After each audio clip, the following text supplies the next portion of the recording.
Nós vamos falar sobre a urina de 24 horas. Vamos falar um pouquinho, tá? Porque algumas questões de urinas, eles misturam, né, os assuntos.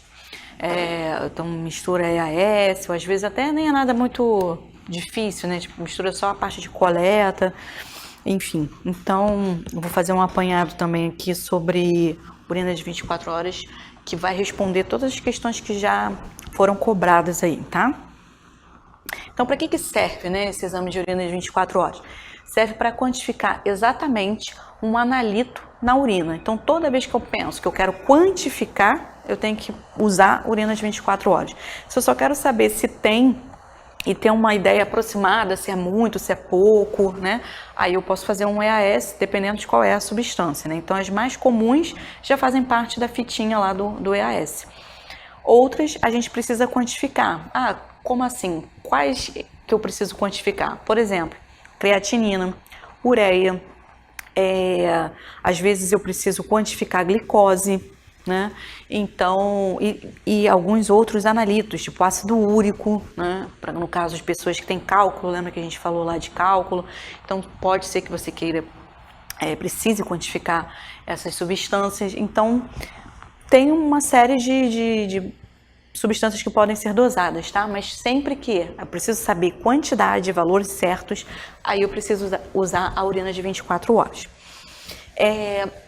Para produzir resultados precisos, essa urina ela precisa ser cronometrada. Como assim? Já já a gente vai entender. A gente precisa anotar a hora que a gente começou a fazer a contagem, né? E tem alguns critérios, tá? Então vamos lá, a urina de 24 horas ela é usada para medir analitos que sofrem variações diurnas em função do metabolismo corporal, de alimentação, de exercícios. Por quê? Então, como ela sofre essas variações diurnas, a gente não pode simplesmente ir lá e medir num determinado momento, né, como um EAS, como uma coleta aleatória de urina, né? Por quê? Porque ela sofre variações ao longo do dia. Então, se eu estiver dosando no momento que ela está com maior pico, eu vou ter uma quantidade maior. Se eu estiver dosando no momento que ela está com menor pico, eu vou ter uma quantidade menor. Então, fica difícil. E tem outras que nem tem essa questão de pico, né? É realmente de acordo com a alimentação.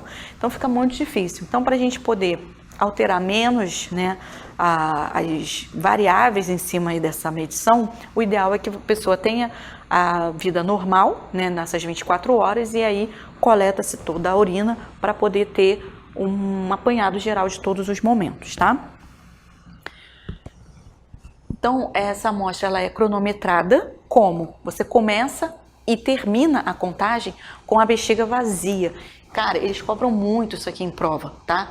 Que é cronometrado, que é para quantificar substâncias e que essa parte de cronometrar você tem que começar com a bexiga vazia e terminar com a bexiga vazia.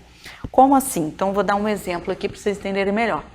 Às 7 horas da manhã, a pessoa vai esvaziar a bexiga. Então, ali começou a contar as 24 horas dela. Só que ela não vai coletar essa primeira urina que ela fez. Ela esvaziou a bexiga às 7 da manhã, descartou essa urina. Dali em diante, toda a urina que ela fizer vai ser coletada naquele frasco, né? E ela não pode perder, né? Qualquer perda vai ser significativa, vai influenciar no resultado, tá? E aí, a última urina que ela vai coletar, ela também está esvaziando a bexiga dela, tá? Então, todo o conteúdo dentro dessas 24 horas tem que ser coletado e levado para o laboratório. O indivíduo deve realizar a coleta de urina de 24 horas em condições habituais de dieta, atividade física, meio ambiente, ou seja, ele não deve alterar as suas condições normais, a menos que ele tenha alguma restrição médica, tá? Mas a princípio ele tem que estar seguindo o dia dele normalmente, tá? Medicações, essas devem ser interrompidas sempre que forem possíveis. Então, de uso crônico ou não, né, deve interromper se for possível, de preferência ali de 48 a 72 horas antes da coleta da urina de 24 horas, tá? Também deve-se evitar o quê? O consumo de bebidas alcoólicas, isso sempre. Então, medicações, suspender se for possível, bebidas alcoólicas deve evitar ao máximo, tá bom? Também os frascos, né? São aqueles frascos de boca larga, geralmente é o frasco meio âmbar, né? Com aquela cor meio amarronzada, para você não visualizar o conteúdo e também para a luz não interferir, né? Degradando alguns componentes, tá? Então, é um frasco de boca larga, com capacidade para conter até 3 litros se for para adulto, se for para crianças, 1 litro. E a boca larga para facilitar, né, a coleta, principalmente aí para mulheres, né? No caso de urina de 24 horas, quando chega lá no laboratório, ela deve ser o quê? Homogeneizada. É a primeira coisa que deve ser feita depois, né, de você aceitar dentro ali dos critérios de aceitação, né, você homogeneizar essa urina e anotar o volume. Você vai medir, vai passar por uma proveta, vai medir e vai anotar o volume. E o paciente tem que ter informado o horário do início da coleta. Então, isso é fundamental. O volume, o horário do início da coleta, ter começado com a bexiga vazia, ter terminado com a bexiga vazia e ter essas informações aí todas anotadas. As amostras, elas devem ser refrigeradas ou, em alguns casos, vai ter uso de conservantes, tá? Nessa urina de 24 horas. O conservante mais comum é o ácido clorídrico 6 normal ou 50%, tá? Na proporção, né, de 20 mililitros do conservante para 1 litro de urina, tá?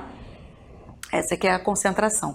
Então, ou vai ser refrigerada ou vai ter um conservante. Você também deve colocar ali em gelo, né, até chegar aí o laboratório.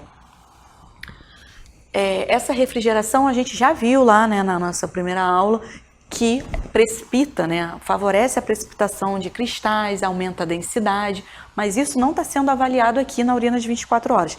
Tudo aquilo que é importante para o EAS não vai ser importante aqui para a urina de 24 horas com relação a esses parâmetros que vão ser analisados, tá? Então, assim, não tem problema bilirrubina degradar com luz ou formar os cristais porque refrigerou, porque isso aqui não está sendo avaliado, tá?